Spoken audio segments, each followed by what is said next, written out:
Where in this video does JD Vance talk about how he's epically trolling the Democrats by putting Jeffries in a sombrero? The president's been posting some images of Leader Jeffries and Senator Schumer recently. You've said that you're interested in good faith negotiations with these leaders, but what message does that send? Is it helpful to post pictures of Leader Jeffries in a sombrero if you're trying to have good faith talks with him? Oh, I think it's funny. The president's joking, and we're having a good time. You can negotiate in good faith while also... Epic meme here. I don't care. Thanks, Hakeem Jeffries. They actually entered the press conference, the White House press room. They had the AI video of Chuck Schumer talking about how his message is bullshit and Hakeem Jeffries was in a sombrero. They had it playing up on the TVs behind the podium. They're really leaning into this. Gavin Newsom's team released this video of fat JD Vance talking about couches. Oh, I saw this one. This one was pretty good, actually. Again, a demon tech, but we're in a demon world. We're in hell, right? Hello and welcome to my show, A History of Couches.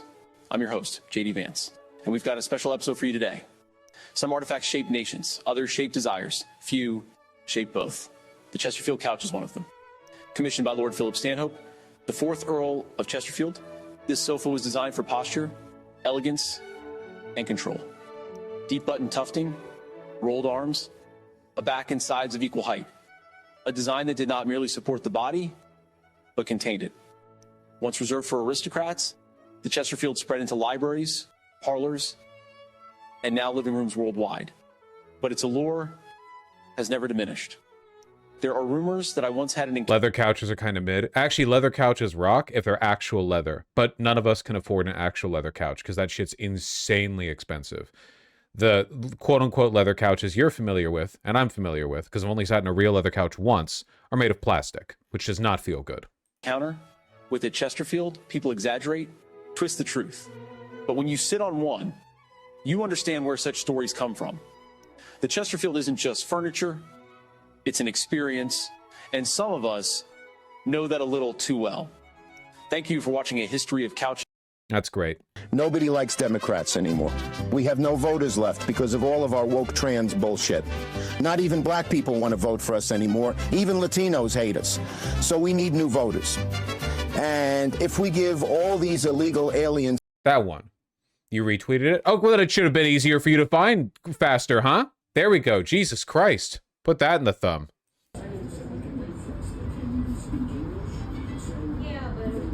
It's great, huh? The world we live in now. It's like their elevator music. You probably see this shit in Chud bars. Racist deepfake. Can I be real? Okay, can I be real? Can we stop calling this racist? It is racist, but like it reminds me of the scold thing. Like for one, they like racist. Okay, wait, Dana, I want to clarify. It's not racist because the sombrero. It's racist because of the not even blacks will vote for us.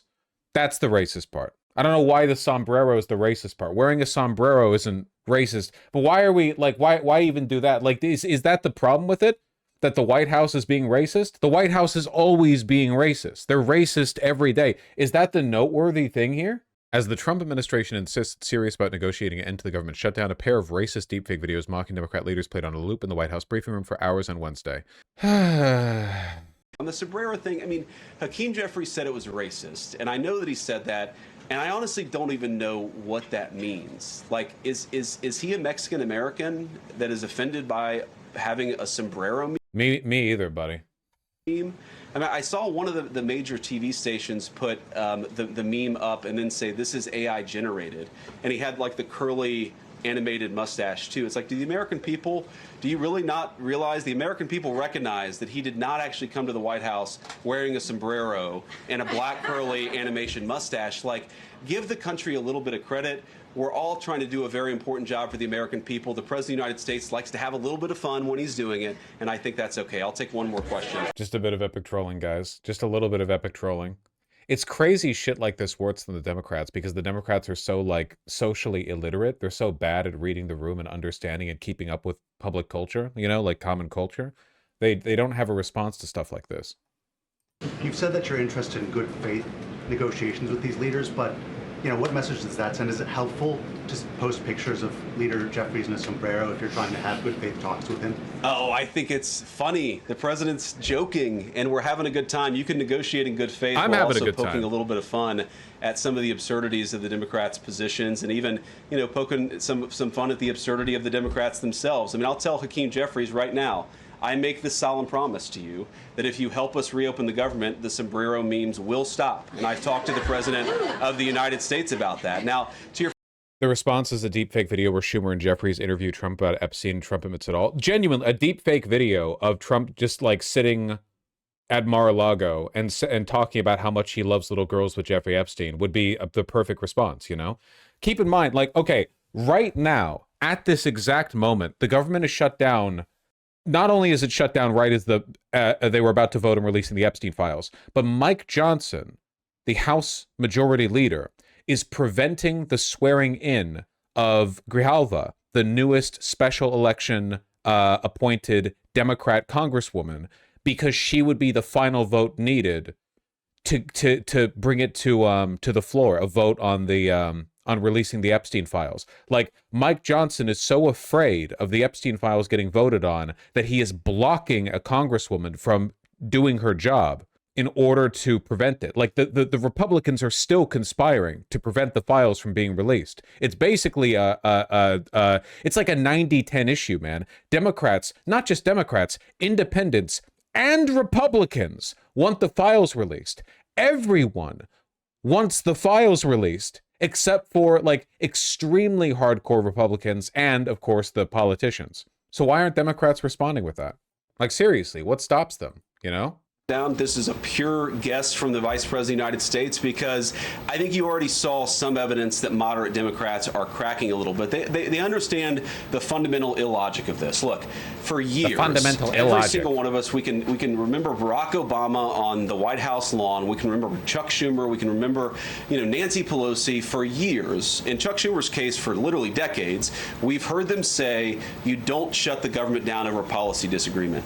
Okay, Republicans think this thing about health care, that thing about healthcare. Democrats think this thing about immigration. Republicans disagree. Whatever those disagreements are, you don't shut down the government over it. For the first time since the Democrats have been in politics, they're now saying that unless we get every policy item that we demand, we're going to shut down the people's government. They're trying to take a hostage, and we're not going to let them. And the administration announced today that $18 billion bound for New York transportation projects is going to be frozen so it can't go to DEI programs there. But the timing of this, does announcing that today... Yeah, in addition to canceling green energy projects only in blue states, they're also cutting billions from New York City specifically. In addition to, paying off Eric Adams to get him to drop out of the race to consolidate votes behind Schumer. I mean, you guys are going to squeeze Chuck Schumer's home state until he blinks. Look, I haven't talked to Russ about this morning, but look, I'm sure that Russ is heartbroken Did I about say Schumer? Cuomo. The fact that he's unable to give certain things to certain constituencies. We want to do everything that we can to help the American people, but when the Democrats shut down the government, we have to... But I repeat myself, like, Schumer supports Cuomo, so, Schumer and Trump both want Cuomo to win. Actually do a little triage to make sure the most critical and most essential services are provided. The government does a lot of things. Of course, Republicans think that the federal government probably does too much, but there are a lot of critical things the federal government does that absolutely all of us would agree need to do. Our troops need to get paid. Our air traffic controllers need to make sure that people are flying safely and on time. We need low... It's interesting then that one of the first thing the Trump administrations did was roll out like FAA cuts and try to cut the number of people working there, but okay. Income people to be able to access the food services that are provided by the federal government. There are critical things the food services that need you're to be cutting. saved. We're going to do everything that we can over the coming weeks, if the shutdown lasts that long, to ensure that people get the essential services that they need, despite the fact that Chuck Schumer has shut down the federal government. It's not going to be perfect because we are in a government shutdown. We are going to have to lay some people off if the shutdown continues. We don't like that. We don't necessarily want to do it, but we're going to do What? You don't like that? What do you mean? You've been gloating about it. Ted Cruz and Donald Trump have both been on TV being like, yeah, now you wanted the shutdown? Well, we're going to show you a shutdown. What do you mean? At least have a coherent message with your dishonesty. Like, be dishonest in a consistent direction.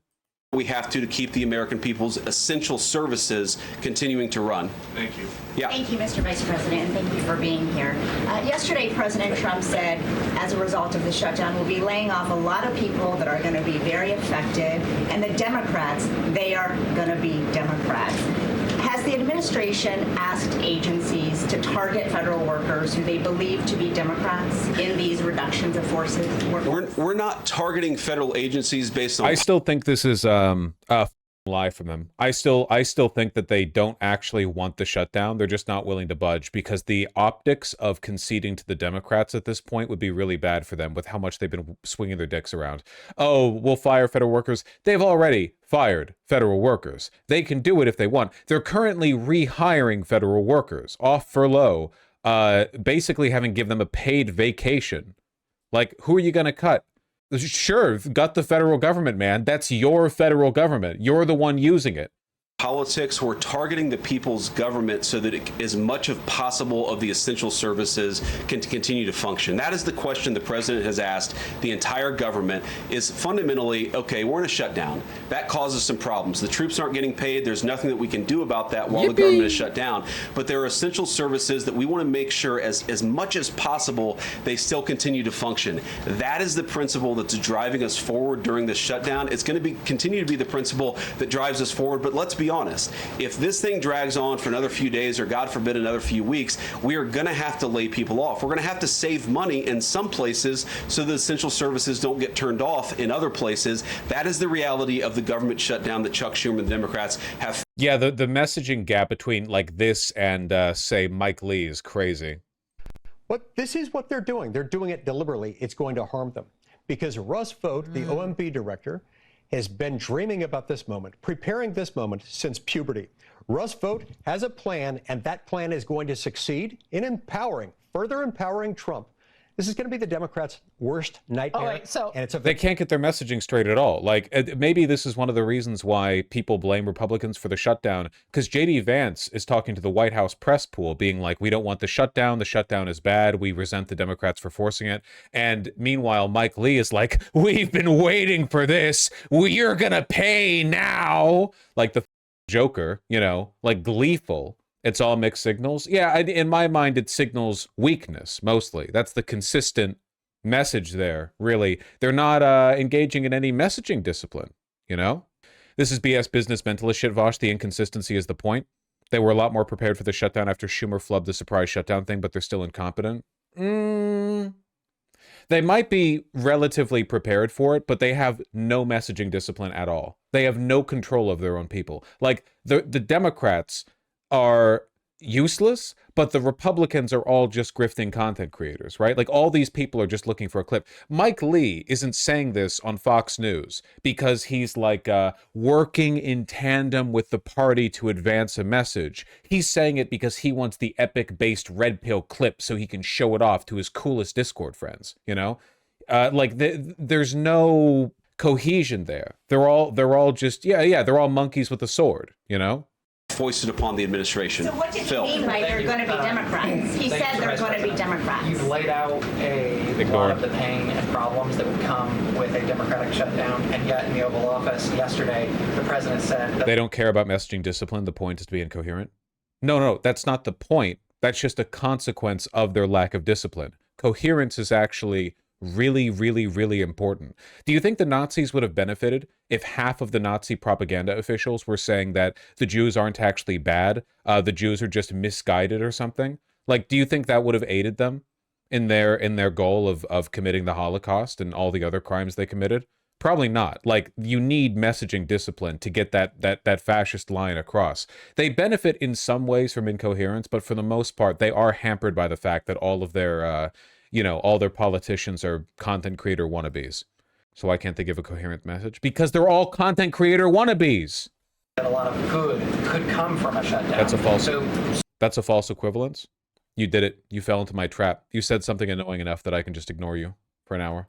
You forgot. Did you hallucinate? Did you think you were the streamer for a second? False equivalence. Comparison to explain shit to you. All right, next time I won't even try to explain it to you. I'll just ban you right off the bat. I got my eyes on you. What's it? Dennis the Menace? What's your name? Dennis the Peasant. That's a memorable name. I'll be watching out for the next time you try to insert yourself in the conversation. Square that circle. Which is it, a Democratic-caused crisis or a Republican opportunity for reform? Well, I think all the president is saying, Phil, is that he wants to make sure the American people's government functions as well as it can, despite the fact that we're in a shutdown. We're going to have to make things work. And that means that we're going to have to triage some certain things. That means certain people are going to have to get laid off. And we're going to try to make sure that the American people suffer as little as possible from this shutdown. That's what the president is saying, is that, yes, this is a bad thing. Obviously, the president is trying to reopen the government, but we're going to make things work as well as we possibly can, given the constraints that we have. And then all those policy differences. You haven't even mentioned who you want to cut. Trump is talking about meeting with vote to cut Democrat agencies. What does that even mean? For the discussion and the negotiation. Like, again, while literally, like, at the same time that Vance is meeting here to talk about how contrite and how, mournful he is over the government shutdown, here's the Trump tweet. I have a meeting today with Russ Vought, he of Project 2025 fame, to determine which of the many Democrat agencies, most of which are a political scam, he recommends to be cut, and whether or not these cuts will be temporary or permanent. I can't believe the radical left Democrats gave me this unprecedented opportunity. They are not stupid people, so maybe this is their way of wanting to, quietly and quickly, make America great again. He doesn't sound that broken up about it. I'm not going to lie. He doesn't sound that, he doesn't sound that upset. To come later. During the Biden administration, Democrats twice voted to expand these Affordable Care Act tax credits, but those were supposed to be temporary and they were slated to expire at the end of the year. As you sort of crack the door open to negotiation at a later date, would the party that ran on defunding Obamacare really negotiate about potentially expanding Obamacare? Well, Phil, what we've said to the Democrats is that we're willing to have a conversation about how to... I hate Obamacare so much, man. It was the most public-private partnership solution you could possibly come to in our healthcare system. It was literally like, what if we, by law, took all the problems with health insurance when covered and just broadly expanded it? Just everyone gets, insane. It was literally a Heritage Foundation plan for healthcare. It's just a massive wealth transfer. The tax credit the Democrats are trying to preserve right now is literally the government subsidizing health insurance. If you pay $20,000 on your premiums or whatever, the tax credit, kicks back $10K or whatever it's insane. It's absolutely insane. Ensure that Americans continue to have access to health care, and frankly, they should have access to better health care at a lower cost. We inherited a mess of a health care system from the... Yeah, goddamn, look at this. Estimated change in monthly premiums if subsidies expire. So at age 40, if you're making around 35, I love how for age 27, age 40, if you make a lot of money, it doesn't even affect you. These increases only affect you if you make less money. So if you make $35,000 a year, which is not much, at age 40, plus $132 a month, or what, $1,500-ish, thereabouts, ballpark, $1,500-ish a year, That's not insignificant, That's like 5% of your post-tax income increase. And then if you're old, well, God forbid you if you're old. For the lowest earners, free insurance could go away. It's a whole bunch of math and numbers. This shit's too complicated. I can't do math. I'm gay. Biden administration. I suck dick. It's why the president has worked so hard on the most favored nation status for prescription drugs. It's why we care so much about lowering the cost of prescriptions and why we're doing everything else. We're willing to have that conversation, but I think it's important to bracket the healthcare policy conversation because it's separate from the government shutdown. We think that we can open the government and then have the conversation about what best healthcare policy to fit the needs. Lie. Oh, yeah, Republicans are definitely gonna... Oh, no. Once you put forward the stopgap measure to open up the government, then we'll be amenable to a conversation about extending these healthcare benefits. Yeah, I'm sure. Of the American people. That's all we're trying That's why we deliberately failed to renew them in this budgetary proposal. To do. That's all we're trying to accomplish. We've got to reopen the government first. Now, Caroline, I don't know how you do this, how you actually choose people, because I don't know 90% of the names in here. Is it just who's the best dressed? Okay, I really like your shirt. Go ahead. Thank you, Mr. Vice President. You are president of the Senate. Can you talk about what you're doing, what the administration is doing to try to get other Senate Democrats to vote to open the government? Yeah, we're talking to a number of our colleagues, Democratic and Republican, in the Senate. I talked to a number of them last night. The president, of course, is talking to them as well. I think there really are two categories of demands that I've seen privately from congressional Democrats. I think on the one hand, those who are negotiating in good faith are saying, look, we just want to make sure that we're able to have a conversation with the administration about some of the critical needs that we see that need to get fixed over the next few months. We recognize it's kind of absurd, and a lot of them will admit in private that it's kind of absurd to shut down the people's government. House floor back in 1996. Yeah, that's enough of that.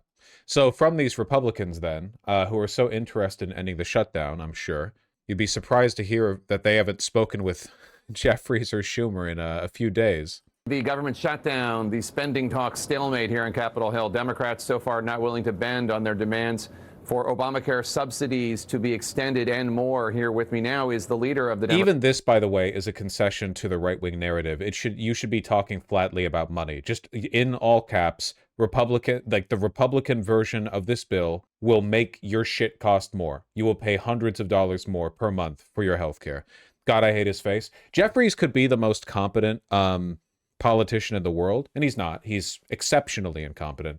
His face should be disqualifying enough. Nobody should be able to, like, a politician is a public-facing job. You couldn't be an actor if you had a face like this. You'd like a reptilian, like an inhuman, homunculus face that never expressed emotion. Why should you get to be a politician? Democrats in the House, Minority Leader Hakeem Jeffries, Democrat of New York. Thanks for being with me, Leader Jeffries. So you maintain Democrats are ready to come to the table anytime with anyone at any place on any spending agreement. Vice President J.D. Vance today said the president's open to coming to the table on health care once the government is funded. Where are we at negotiations right now? You think Schumer or Jeffries might have wanted to keep it open but got cut because Trump wanted to shut down? Well, if they wanted to, they could have directed their colleagues in the Senate to have voted for the resolution. So no, I think that Schumer and Jeffries are planting their heels in here, mostly on principle, which is kind of shocking. I actually am surprised they haven't folded yet. I really hope they don't fold. If they go long enough that the Republicans start to sweat over the shutdown, it might be the first thing they've really done that's impressed me. There have only been a few things the Democrats have done so far in this presidency that have impressed me. Senator Van Leyen and his trip down to El Salvador being the standout moment for me so far. Obviously, Jeffries and Schumer have been so disappointing that I consider them morally equal. Van Hollen, thank you. I consider them morally equal to the Republicans, like as enablers, as accomplices. But if they manage to hold firm on this, Von Leyen is EU president. That's where I got the name from. Thank you. If I recall correctly, Jeffries is actually mad about the sombrero thing, and it's making him double down on not folding, which is very funny. He does seem like a prideful guy, doesn't he? Like, again, Schumer seems to me like a person with no pride whatsoever. Schumer is aware of the fact that he is an evil demon person who exists to, back special interest groups in Wall Street. And but Jeffries seems to get, like, I don't know. Every day Jeffries posts something to social media, which is essentially like, I don't know. I feel like it's a thinly veiled, like, we should fight in the back alley Trump. But, like, he won't say that because he's a pussy. You know what I mean? It's like that say it to my face kind of stuff. He talks about himself a lot. I haven't heard from the White House since the White House meeting on Monday. President has been behaving, somewhat erratically in an unconventional fashion in the context of the government shutting down. Bad language. It's not erratically or unconventional. It's evil and dishonest. Also, for the Monday meeting, remember, Trump had Trump 2028 hats on the table. Clearly, they wanted to shut the government down. Unfortunately, we're ready to work together to bring it back open, but to do it in a way where we enact a spending agreement that's bipartisan, that meets the needs of the American people, while at the same time addresses the Republican healthcare crisis that is devastating everyday Americans all across the country. So you said erratic, and I believe you used the word unhinged the other day. I did. Are you trying to draw a line between President Trump's acuity, his mental state, and what's going on here with the shutdown? No. I'm actually referring to some of... Weak. Call him senile. Call him insane. Weak. His social media posts, which didn't seem to make a lot of sense. The sombrero and the mustache? Correct. Well, it would seem to me that as the President of the United States, on the brink of a government shutdown, if you actually wanted to bring everyone together to try to get to a resolution in a common sense bipartisan way, that's not the type of behavior that we would see. So hopefully moving forward, whether it's President Trump or Vice President Vance, Speaker Johnson, Leader Thune, that we'll actually come together to have a conversation to figure out how we can get the government reopened immediately, stop this. It's just unbelievable, man. There's no messaging the Republicans can engage in that is openly evil enough for this guy to say they are being evil. It's always tut-tutting, it's always moral grandstanding, and it's always like an appeal to bipartisanship. It is insane. Like, what do they have to do? Genuinely, what do they have to do before you're willing to say, well, they're just evil and lying? They are, and you know it. You're not, you don't believe any of this. You don't believe anything. Why would you not go with that rhetoric? You don't benefit from this. You're already on the other side of this conflict. You're not agreeing on or capitulating on the shutdown, at least not yet. So while you're on this side of the aisle, why not engage in the rhetoric that works? I don't actually think Jeffries is like paid money under the table to let the Republicans win. I think it's more complicated than that. I think that usually simplistic explanations like that are wrong, you know? Or if that is true, I think it's more true for Schumer. I think it's like a very complicated web of problems with Jeffries, and to a lesser extent with Schumer. I think Schumer is a lot more like knowingly evil. I don't know. Pain that Trump is inflicting on hardworking American taxpayers, and at the same time resolve the Republican. Is bipartisanship dead? Not only is bipartisanship dead, but so long as the Trump administration keeps illegally canceling congressionally appropriated funds, there is no point in the Democrats in Congress ever negotiating with Republicans on anything. Why would you ever bother negotiating the details of any expenditures through Congress if the president gets the final say? There is no point whatsoever. You should be like willfully obstructionist at this point. You should be like openly, aggressively antagonistic. You should not be trying to work within this system. Anything good you put forward, any money you put out there is just going to get canceled by he cut blue state green energy projects. Jesus Christ. Healthcare crisis, particularly as it relates to the Affordable Care Act and their refusal to extend the tax credits, which is going to result in tens of millions of Americans experiencing dramatically increased premiums, copays, and deductibles. Okay, again, this is the core difference with the rhetoric. Stop saying the Republicans are doing this, which is going to lead to this. Say the Republicans want you to pay more for healthcare premiums. Stop with it, because you're leaving room for this, like, well, you're arguing on the details, or well, that we disagree on how to govern, or they're making a mistake. They're not. They want these things. That's not a lie. They do want these things. That is true. That is correct. They do want these things. Place blame. Use morally weighted language. So right now, J.D. Vance says he's talking to other Democrats in the Senate. 3 Democrats, or 3 people that caucus with Democrats: Angus King of Maine, John Fetterman of Pennsylvania, Cortez Masto of Nevada. They voted to proceed for the continuing resolution. They only need 5 more Democrats. Are you worried at all about the more moderate Democrats caving? Not at all. In fact, what I think... Really a question for Schumer, not Jeffries, but I think J.D. Vance is lying here. I think J.D. Vance just said that because he wanted to make it sound like the moderate Democrats are being moved over and the radical left Democrats, the ones who want to continue the shutdown. I don't actually think the Republicans are making any effort to reach out to Democratic senators. Constructive conversations are positive. I don't know that these conversations have been constructive, because for the last several months, what we've seen from the Trump administration is that they've adopted a my way or the highway approach. Now, if you adopt a my way or the highway... just unimaginably weak language, man. It's like it's the 1990s or something. It's just crazy. It's just crazy.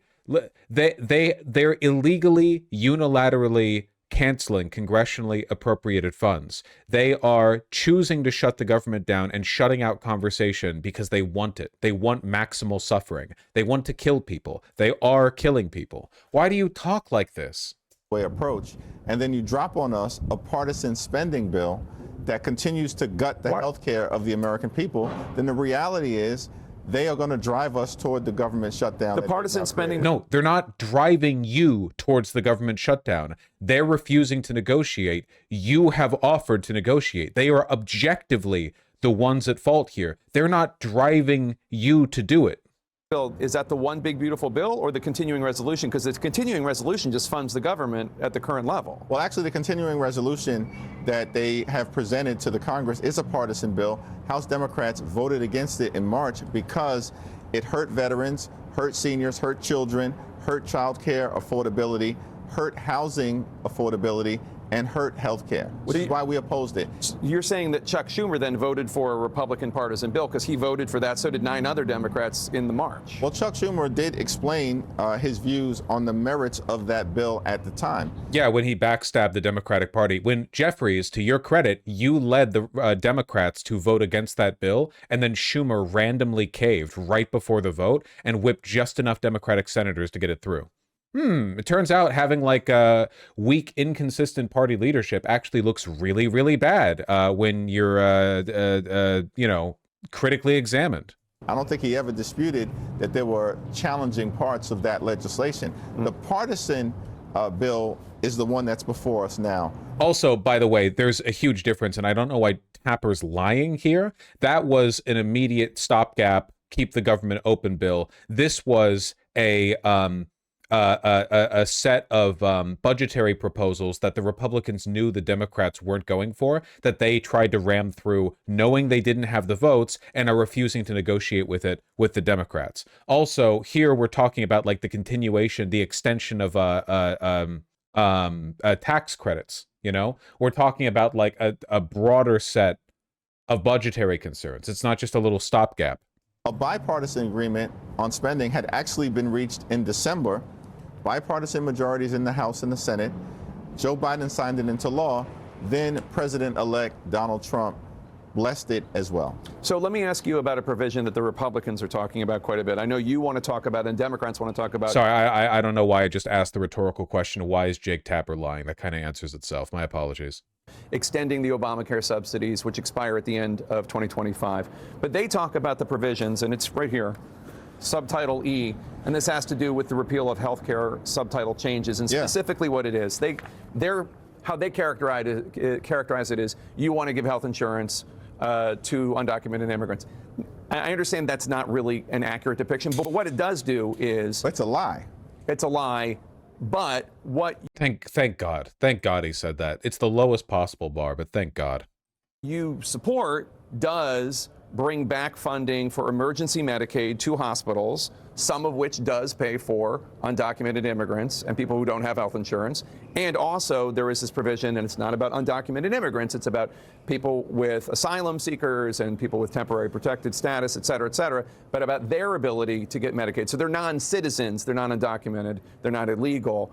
Why even include that? It is objectively a good thing for people to be able to get medical care when they need it. And it is so satanic and unchristlike that we are even having this conversation. Like, this is a serious policy proposal. No. I actually think that ERs should have to wait an hour to check your citizenship status. And if you're not a citizen, they just toss you out in the street to literally like die on the road. That's what we're advocating for here. What we're talking about is getting rid of the Medicaid funding that allows these emergency rooms to function. That's what we're talking about. We're talking about, and not just for undocumented immigrants, for poor people as well, and for people who aren't even undocumented, but are asylum seekers or migrants or whatever else, people who are in the system. Not that it makes much of a difference to this administration. We're talking about like real evil, like in a biblical sense. Do you think Christ would think favorably of the Republicans here?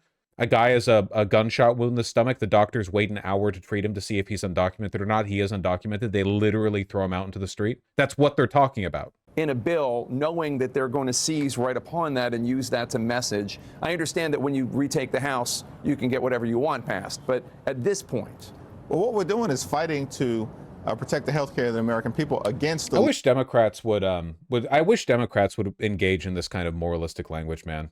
Republicans love to talk about Jesus, but they act like demons. They're satanic, you know?